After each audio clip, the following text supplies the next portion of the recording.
everyone, and welcome to this week's episode of Mastering Dungeons, your favorite tabletop stream podcast, whatever this is that we do, where we talk about role-playing games, tabletop role-playing games, and all of the industry news that you can stand.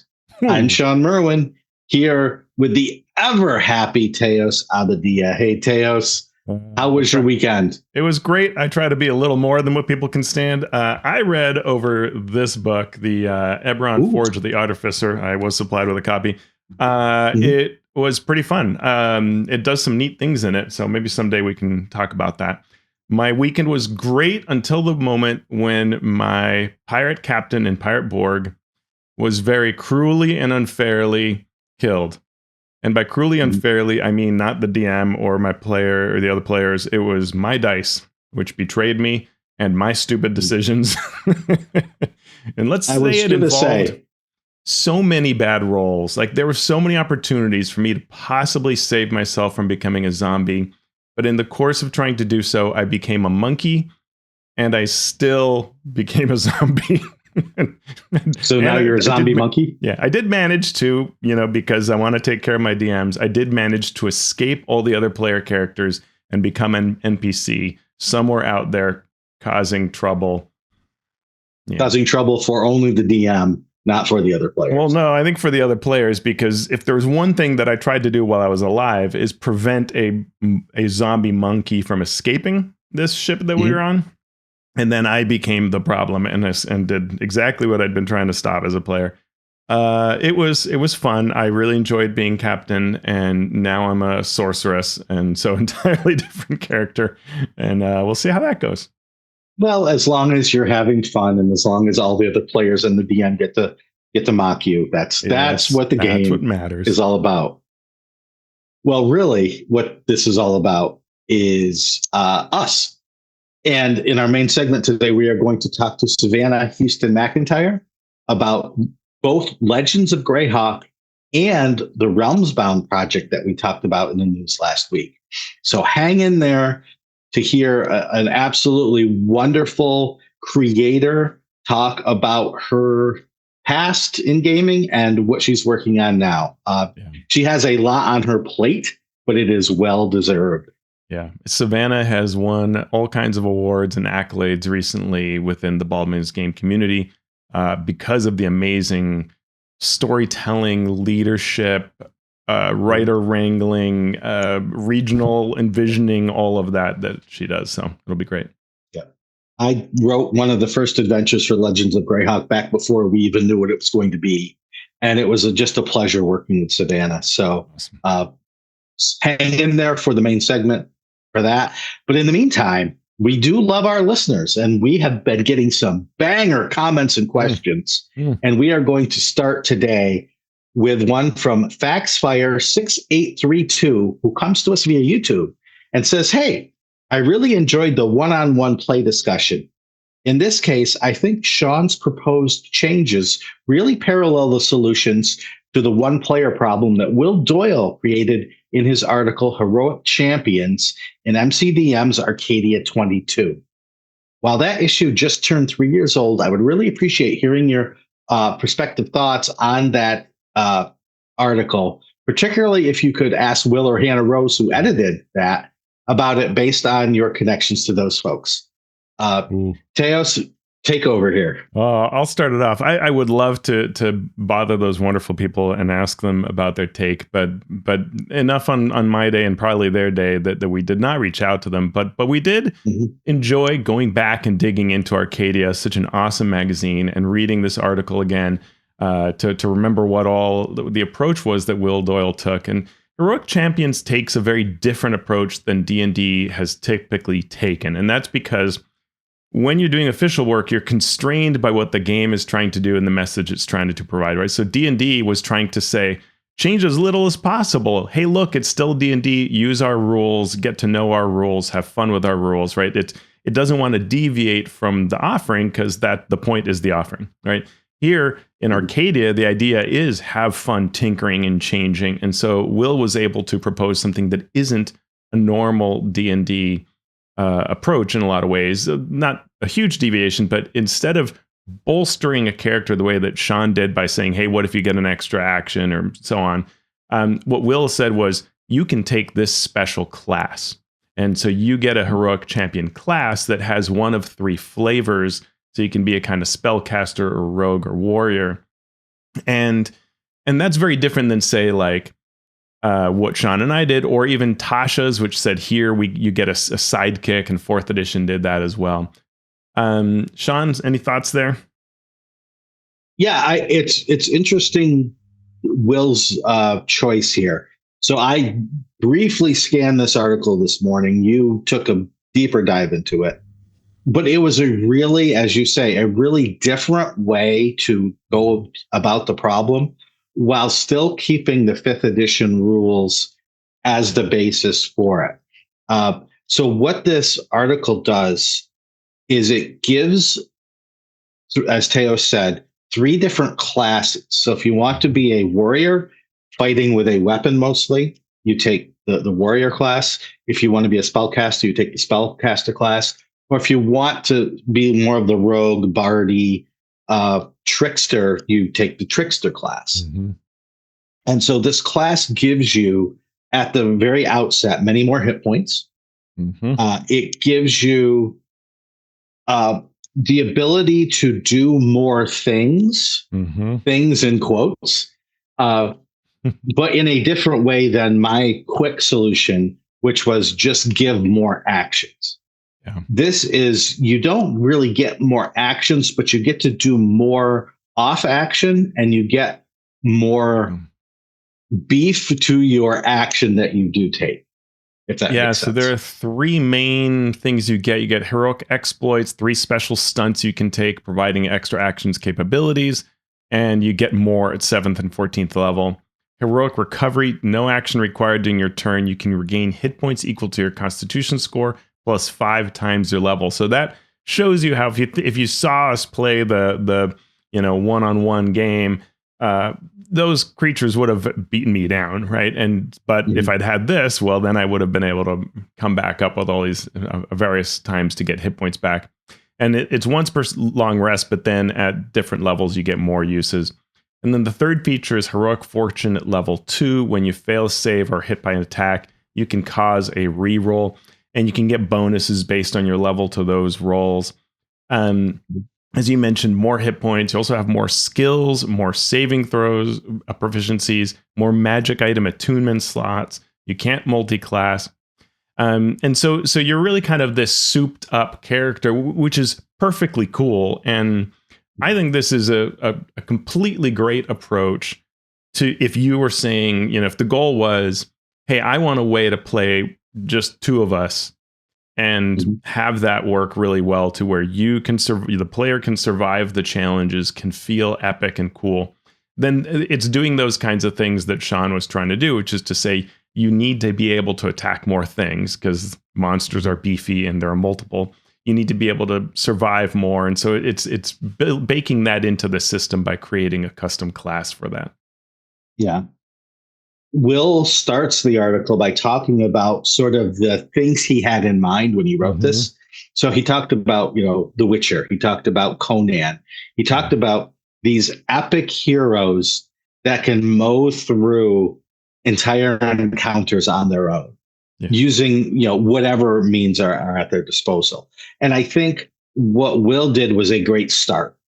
I would, like anything, need to see it in play, need to sort of test the math, because you can break this all down to math, right? It can be pure damage you deal versus pure damage you take. And you can figure out how many hit points you need to mow through for a CR blank creature or a EL what encounter, and work your way up from there. The only quibble I had was I feel like there weren't enough actions for the character to take. There was a lot of, on your turn, you could take 5 attacks or 6 attacks. But I feel like if anything hurt you during that action, that took all of those attacks and made them worse. So if you had disadvantage for some reason, for those 6 attacks, you will have disadvantage on all those attacks. Yeah. Or So if you need to do non-attack actions to solve problems or something, it might be an right. issue. And this does it does give you other options. It does give you more damage. It does, but I would prefer to have the character acting more. A different initiative during during a whole turn, sure, or during a whole round rather than that. But yeah, I can see that. Again, I would have to look at it much more closely. Yeah. But good call. Good call, Faxfire 6832, because I didn't even know that article existed, and it is a great read, and you should go check it out if you have access to it. Next, we are going to take a question from N via Bluesky. The heavy mental load of running games is a serious barrier. I usually end up with a migraine after running a one-shot. There has to be a better way. You're really smart. I assume he's talking to you. Please share your wisdom and advice. What can we do to decrease the cognitive load of running games? So I want to start off by saying we took this question on the Eldritch Lorecast as well. And so we got some great answers from the panel there. But my first answer might seem flippant, but it really isn't meant to be. And that piece of advice is run easier games, at least to start. See what your threshold is for that cognitive load. On the Lorecast, I think it was either Ben or Todd said, run some RPG style board games, play some Gloomhaven, play some other, the game that's in the Hero background Quest. of Teos, like Hero Quest, right? Here in Hero Quest, you can still be the game master, but there's less to keep track of, and so play that as the player or the game master, and see what that cognitive load feels like. And if you're still comfortable, then you can maybe take on a lighter role playing. Maybe run a game of Fate, run a game of Shadow Dark, some game like that where there's still a load, but it's less than a D&D game would be. And if you're still good with those, then maybe run a one shot of 3 level 1 characters, right? And find the point at which your comfort level starts to shake. And then stay at that level or just below that level and slowly push your way. It's like any exercise, right? Physical exercise, it's the same with mental exercise. Find what you're comfortable with, and then push it just a tiny bit to see what the reaction is. Yeah. Any thoughts on that? Yeah, I love it. I might even say it the other way around, which is when you run, I think we're saying similar things a little bit differently, which is if you run these different types of games, and it can even be, if it's D&D, but you try running different types of scenarios, like just a really simple scenario, right?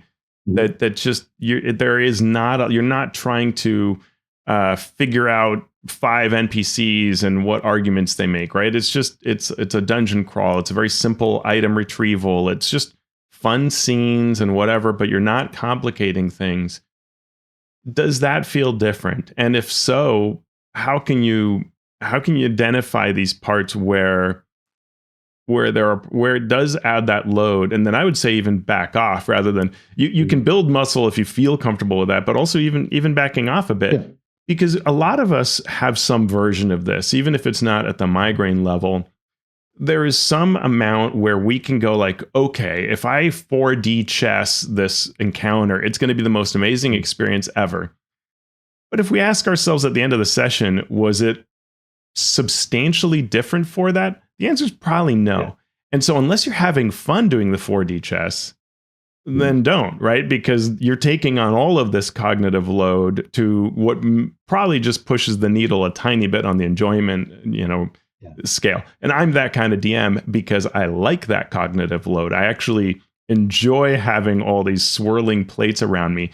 So it's perfect for me to do it. But if I didn't, then that's where I'd back off to much simpler things and figure out, is improv easy because it removes the constraints of pre-planning? Or is it hard because you're having to coming up with things while, right there in the moment? one or the other may be completely different levels of load. And so finding out where you are on that can be really helpful. And just in terms of running the game, there are many ways where you can offload some of that work. If you are having trouble because doing math in your head is slow or is painful, ask the players to do some of the math work. You can always ask the players to keep track of the hit points of damage that they do. You don't have to tell them how many hit points the monster have. Just say, all right, you keep track of the hit points for this group of monsters for me. Just keeping track of initiative cause a problem. Have the players take on that burden. If monster tactics are a thing where you're looking at the monster stat block and it seems like it's just overwhelming, give most of the monsters to a player to run. Right. Any of these things. Yeah. My big problem is various rules and conditions. Right? And so sometimes what I'll do is I'll put an index card on the table or put a whiteboard on the table, and just either myself or a player, all right, this monster is now stunned. Write that down on the card and keep track of it that way, making the table responsible for it rather than just me. But it also helps take the load off the players, where players can help each other keep track of those things. And that's where it's finding out those bits that are causing the friction, right? Like if it's the stat block of the monster and choosing, in your prep, highlight the thing you're going to do. Put a number 1 next to it. It will do this as its first action. It'll do that as its second action. And then it'll do the highlighted one from then on out, right? Just something like that can be, and just, it's going to be fine. Even if the tactics call for a slightly different approach being optimal, no one's going to care. In fact, the players might like it better if you're not optimal. So you're not hurting anything and you can just have fun with it. You could also look at tools like you're talking about the conditions, right? Maybe if you mark with a condition that's helpful, or maybe it's not, right? Like it's really about that experimentation to find those bits that give you that load and strip those out, whether it's a different game or different approaches. But it's worth finding, because it should not be that at the end of the game it's not fun. Like it should be the opposite, right? You should want the game to, at the end, you might be tired because we're performing or whatever. That's very normal. Some of that, is not going to go away, but you should be both tired and like, yeah, that was great. I can't wait to do it again. We'll take one more question. This coming from Fred Z via YouTube. My players love grid-based combat and the tactical planning it allows. I also find it easier than pure theater of the mind if things get complicated. However, I haven't found a good solution to combat when the story requires 3 dimensions, whether it's aerial or underwater or the tree canopy. I could even do a pseudo 3D, a 2.5D, where creatures can climb on walls or ceilings, in the ship rigging, ethereal plane hopping, or just burrowing. It feels as though it's time to invest in tools to support that. I'd love to hear a well thought out catalog as well as some opinions. Well, in my case, you're asking the wrong person, because I don't think the current rule set handles 3D combat very well, because it's not meant to. I was working on a project recently where I had to think about 3D combat a great deal. And what I came to understand was this is not a good game for that. Let's just start off with the fact. Why? I want to hear why. Well, I'll tell you why. Let's start by, you're on a grid, a 5-foot square for a single medium or even small creature to control is just weird storytelling right from the start. If you tape out 5-foot squares on the floor of your home. Yeah, Bob Worldbuilder has a video on this, and it's fantastic. Yep. Exactly. I mean, that's a lot of space. Yeah. However, with 3D, the rules of the game assume 5 by 5 by 5. Now, if you're a normal sized human, which I am barely, I'm still 5'6", right? So I am now only able to, I can control 5 feet away from me, but I can't control from my neck up, which many people have told me in the past, but that's a whole different story. So it's weird. It's weird right from the start. Yeah. Then you get into rules like falling or forced movement, right? Forced movement, as far as I know, still in 2024 does not provoke opportunity. Mm-hmm. Mm-hmm.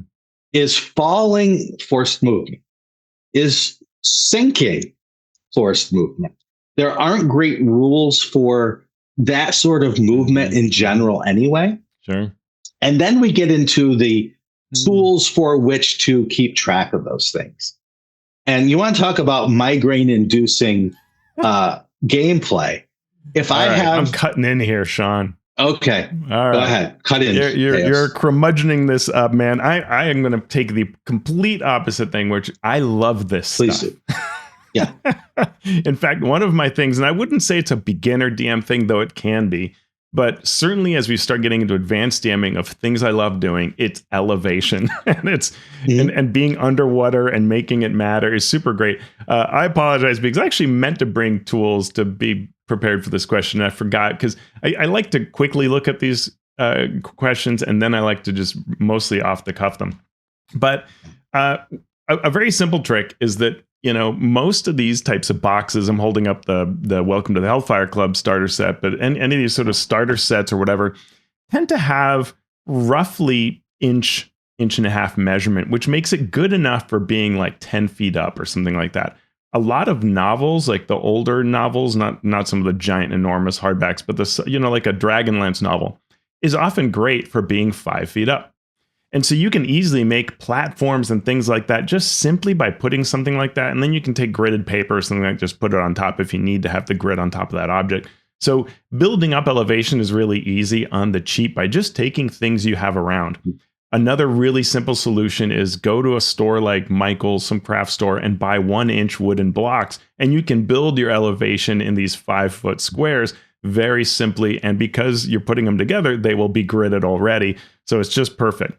When you're doing things like flying or underwater, there are some companies that make various elevation tiered solutions. Litco has a bunch of very cheap clear plastic things. They have a number of different versions of them where you can put a miniature on top of it and either mark the elevation with like a rubber band or it just simply elevates it like, you know, a couple inches. So you can just say, I'm flying. And then you can just put a die next to it or under it that says, I'm X up. You can do things like there are actually like tiered platforms that you can stake up with different size elevation platforms. One of the companies has been quite problematic, so you have to search around for the one that isn't completely nutsoid. But there are still some vendors of those that aren't problematic. Ignore the ones that start with the letters A and S. But those are really fun to do things like have a giant shark, you know, on one level and the characters are on another. But it is complicated, right? Like underwater, especially, you will end up with a lot of characters wanting to be in a lot of different spaces, and representing that is hard. And so don't lose your focus on the fact that the point is fun. So you don't have to perfectly represent 3D space, just more or less where you are is good enough. And it's a little bit like when you run combat in Theater of the Mind, you know, judge in the favor of the players when in doubt, right? Like it's fine. You know, if your monster needs more hit points, give it some more hit points or something, but don't like get into, you know, calling out a player that they're not adjacent or can't, you know, don't worry about that sort of stuff. Can I get all these things in my fireball? Sure. You know, go for it. Have fun with those things. You make your players feel cool and like heroes. But all of these tools are fun.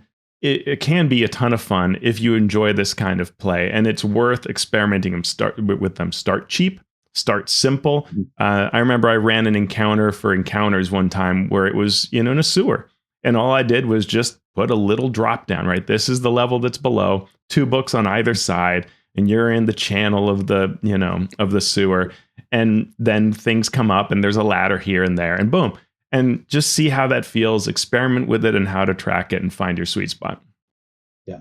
I will differentiate between elevation and flying/swimming. Sure. Because I think elevation is easier to do, as Teos said. You put some books up, you put some blocks up, and that's a static thing that's easier to control. But I will say this. Simple dice container that you put a character on top to show their higher or lower. Yeah. And you can write on them with a dry erase marker, Yeah, and then it comes right off. And so you can change love it. it. So super quick and easy way to keep track of if something is at a higher or lower elevation is doing that. Fantastic. Love it. Thank you for those questions. We will hit more of them next week. But we are going to jump into our news and commentary section this week, starting with a new unearthed arcana that covers the Mystic subclasses. We get the Warrior of the Mystic Art Monk, the Paladin Oath of the Spellguard, the Rogue Magic Stealer, and the Vestige Patron Warlock. Teos, could you take us a little deeper into each of those? Ooh, yeah. The Warrior of the Mystics Art Monk uses sorcerer spells to supplement martial arts. So this is another of those spellcasting monks. You have your focus points that you can convert to spell slots, or the reverse. At level 6, you can replace one of your attacks with a cantrip, and at level 17, you can replace 2 of your attacks with either a level 1 or level 2 spell. So you're mixing in that spell punch kind of goodness. The Oath of the Spellguard Paladin is opposed to the misuse of magic and looking to protect people from it, and boy, does it. It can take a reaction to make a melee attack against a creature within reach that is casting a spell with some component, any of the 3. You also can bond with a creature, and if they are hit by an attack roll, you can take a reaction to add your charisma modifier to that creature's AC.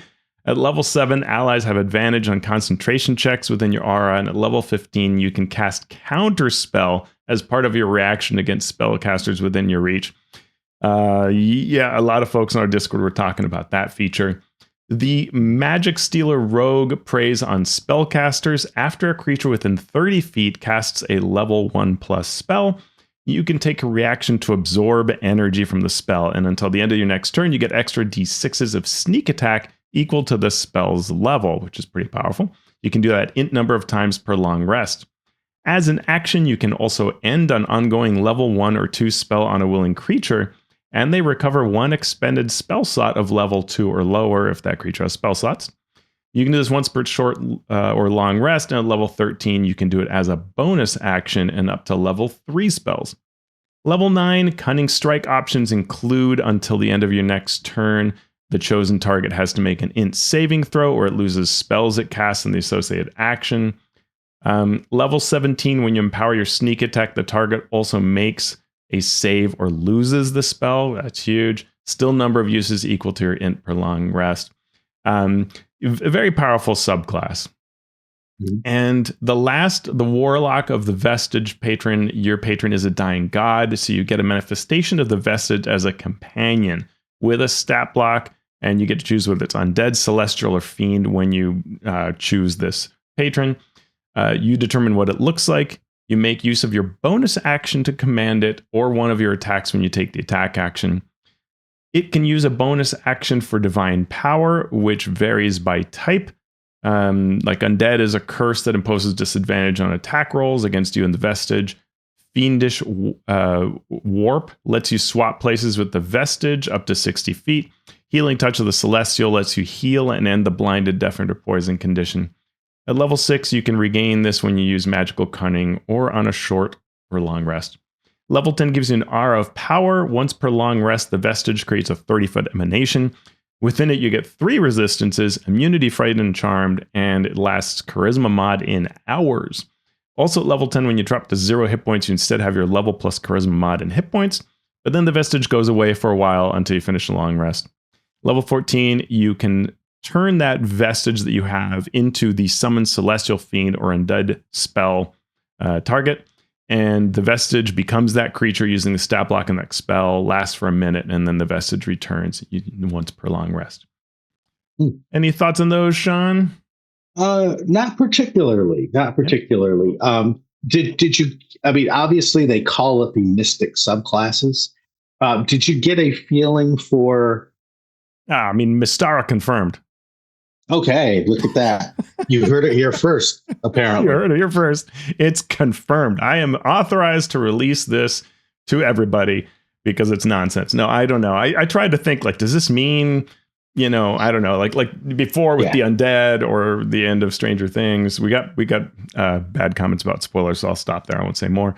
hints of certain things. I couldn't particularly feel something out other than like wizardy stuff, wizardy book. I don't know. Got nothing. Okay. Well, speaking of wizardy things, we have a new wizard. 2 weeks ago, we told you that James Hake was hired by Wizards of the Coast as a senior game designer. Last week, we told you, I got to get this name right, Leon Barilaro, boom, has joined Wizards of the Coast as a game designer. This week, on Bluesky, Erin Roberts shared that she has joined Wizards of the Coast as a game designer. So 3 for 3 in terms of game designers in the last 3 weeks. Yeah. Erin said, much love to everyone who has been part of my journey through the TTRPG writing and design land so far. Excited to see what this new chapter brings. In case you don't know, Erin is an incredibly creative and very gifted and talented writer. When I had to choose writers to create short fiction for the Strange Hollow project that I worked on, Erin was right at the top of my list. And so was James Hake, by the way. We also went to her as often as possible for any Ghostfire projects that we had that needed an incredibly talented writer or creator for it. She is going to be super valuable to the D&D design team, without a doubt. Fantastic. Yeah, and speaking of recent wizards, Leon Barilaro has a new blog post on how I got into the TTRPG freelance industry. And it has some great advice focused on making things like, step 1, make lots of stuff. And step 2, getting to know people in the industry. It really gets into both those topics and why they're so critical for, if you want to know how they became a wizard, then you can check that out and follow that path. All right. And speaking of following paths, Bob Worldbuilder followed the path of D&D's growth, looking at the various milestones of cultural phenomenon that D&D touched and tried to figure out where the big bumps were. What did Bob Worldbuilder find, Teos? It's a really cool video. He, similar to what we talked about last week with our friend Dave Clark, he looked at Google Trends, and Bob takes it to a very high extent of how he zeroes in on the data to analyze this. So he looks at things like the launch of D&D 4E in June 2008. And when you look, even when you zoom in or if you zoom out, depending on whatever you look at, it's just a small upward blip on the timeline when 4E comes out. And zooming out, it just kind of looks like a flat line. In 2012, there's this slow rise upwards after D&D Next is released. But, zoom out, it kind of looks almost like it's not moving, 5e is released. It's similar in August 2014. No big jumps. And then Bob shows the start of Critical Role in March 2015. There is a little bit of a rise, maybe, but it's really not exciting in terms of graphs. And then he shows when in July 2016, it begins to go upwards. And that point where it begins to rise is the release of season 1 of Stranger Things in July 15, 2016. And Bob says it's possible that Critical Role, catches and serves this interest, but he argues it's really Stranger Things and not Critical Role that causes the spike. And it really does look like it takes off after that. And then he shows that the graph begins to flatten again until season 2 comes out. The premiere of Critical Role's second campaign in January 2018 does cause a similar spike, and it jumps again when Stranger Things season 3 debuts. Then it gets a little more complicated, Shawn. He talks about how D&D starts to do its own thing around then because some of the spikes around then he can't figure out. Like there's one in July 2018 between various book releases, but nothing that you would expect would super, take off. I thought that was very interesting, and it made me wonder what other little unexplained bits he might have. Was the D&D movie in there at all? Yeah, he does. So he talks about a number of things like the pandemic, and there Bob sort of thinks maybe the data is wrong, like maybe Google Trends might be wrong, but I think that's always difficult because you can't choose to say that the part you don't like is wrong, but the parts you do like are right. And I would actually say that so during the pandemic, it goes down. And I think that actually matches what we've heard and what we've analyzed with friends on our Discord, which is that it looks like sales actually drop in the pandemic, which isn't that nuts when you think of like, yeah, sure, online play was increasing. But I think maybe we were a little fooled by how much it seemed online play was increasing, and that play at tables, because people couldn't get together, was decreasing. And so it probably makes sense that people were buying less and playing less. Stranger Things season 4 comes out. That's the biggest spike to date until the D&D movie you asked about. Honor Among Thieves comes out in March 2023, and it sets the until then high bar for interest. When Baldur's Gate 3 comes out, it matches that. So that's when the searches for D&D things are, again, really, really high in those two peaks of Honor Among Thieves and Baldur's Gate 3.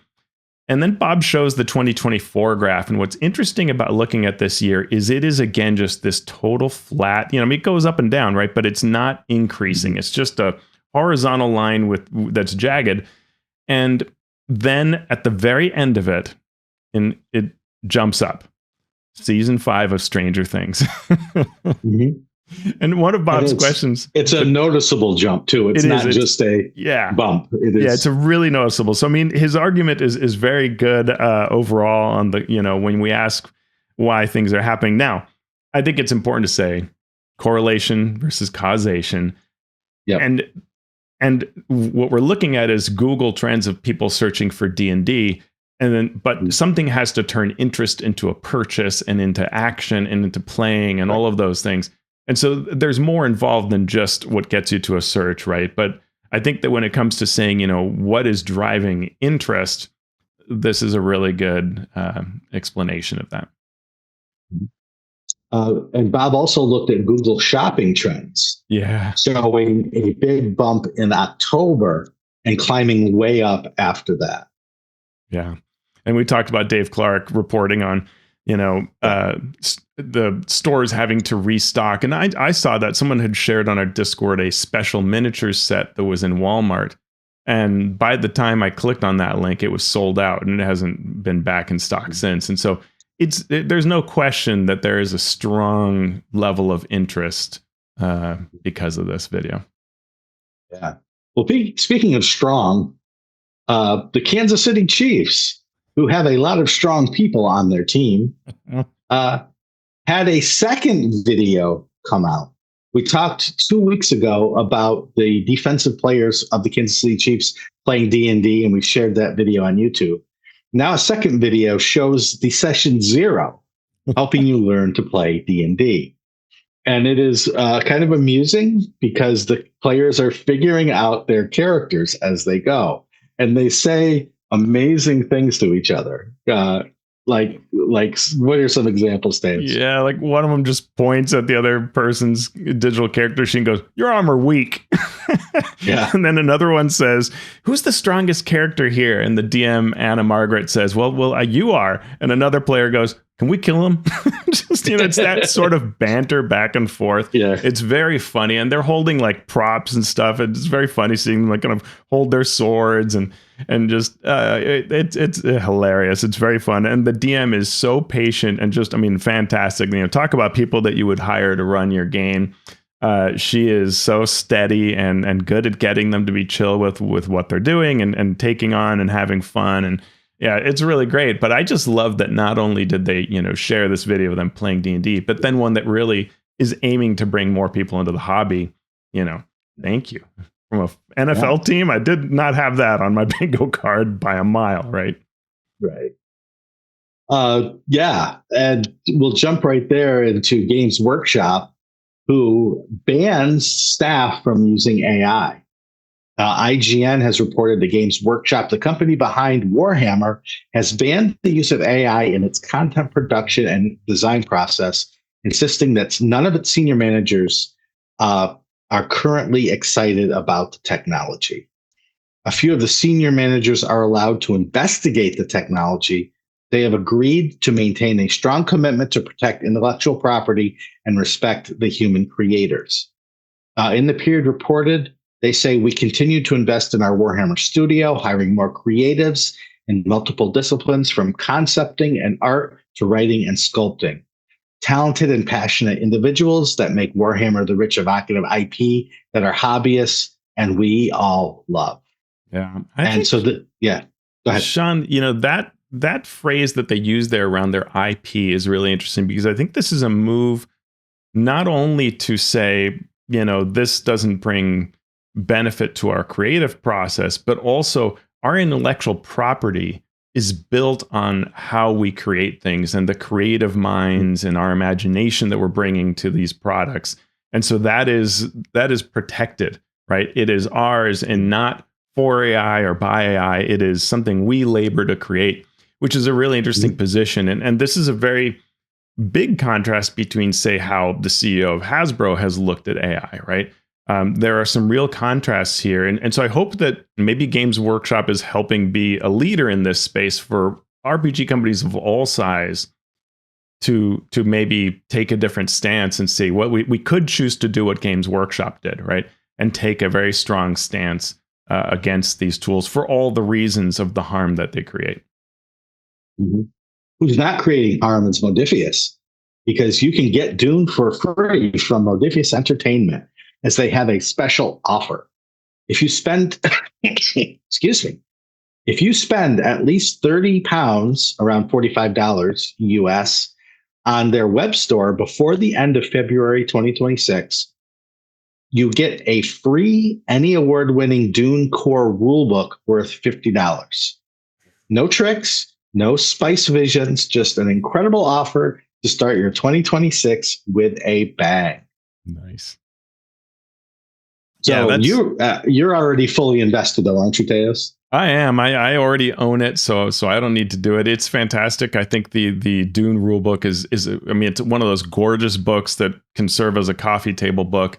But yeah, a £50 book for a £30 purchase is a sweet deal. Modiphius has so many other great games there. So if you want to do it, you add anything that's worth £30 or more to your cart, and then you use the code Desert Power, all one word, all caps, and you'll get that free book. What would you get at the Modiphius store, Shawn? Would you go with Star Trek? Oh, I already have the Star Trek stuff, a lot of it. I would go with, I don't even know. Yeah. I don't even know. I'm sure I would find more than enough to cover $45 because all those 2D20 games, I want more and more of them. Yeah, absolutely. And our creator corner this week, we have the Savage Arctic for the Shadowdark RPG from Jeff Stevens' studio. Jeff Stevens' latest in the Arctic campaign setting is for Shadowdark. It's an 80 to 120 page zine-style PDF that has a hex map of the region, weather and travel mechanics, layers and locations, 3 new classes, spells and magic items, monsters, ice pirates, and more. Yes, there is something more than ice pirates, although that's hard to fathom. Yeah.